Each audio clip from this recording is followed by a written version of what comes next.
Servicing ఎలా చేశారు sir? బాగానే ఉంటాం. అంతా బానే ఉందా సార్? ఓకే నేను సార్. అందుకే నా మమ్మీ షోరూమ్ రాంది. ఏమైంది నేను సార్? పెట్టింది 500 రూపాయల పని కానీ ఇప్పుడు ఒక 70 ఫోన్ కాల్స్ వచ్చి నేను వచ్చి ఇంటికి వచ్చిన కాడ నుంచి. మాకు ఉన్న ఉద్యోగమే దరిద్రపు ఉద్యోగం మాది. దీనికి మళ్ళీ బాగుందా సార్, నల్లగుందా, తెల్లగుందా, పచ్చగుందా, పిల్లని వచ్చా, ఈ కాలు తగులుకున్నారు కదా. ఈ ఆడదత్తాను కారు అమ్మానమ్మా నిన్న, ఎడ్ల బండి కొనుక్కొని నేను. సర్వీసింగ్ ఎలా చేశారు సార్? బాగానే ఉంటాం. అంతా బానే ఉందా సార్? ఓకే నేను సార్. అందుకే నా మమ్మీ షోరూమ్ రాంది. ఏమైంది నేను సార్? పెట్టింది 500 రూపాయల పని కానీ ఇప్పుడు ఒక 70 ఫోన్ కాల్స్ వచ్చి నేను వచ్చి ఇంటికి వచ్చిన కాడ నుంచి. మాకు ఉన్న ఉద్యోగమే దరిద్రపు ఉద్యోగం మాది.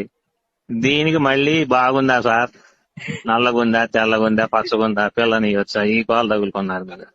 ఈ ఆడదత్తాను కారు అమ్మానమ్మా నిన్న, ఎడ్ల బండి కొనుక్కొని నేను.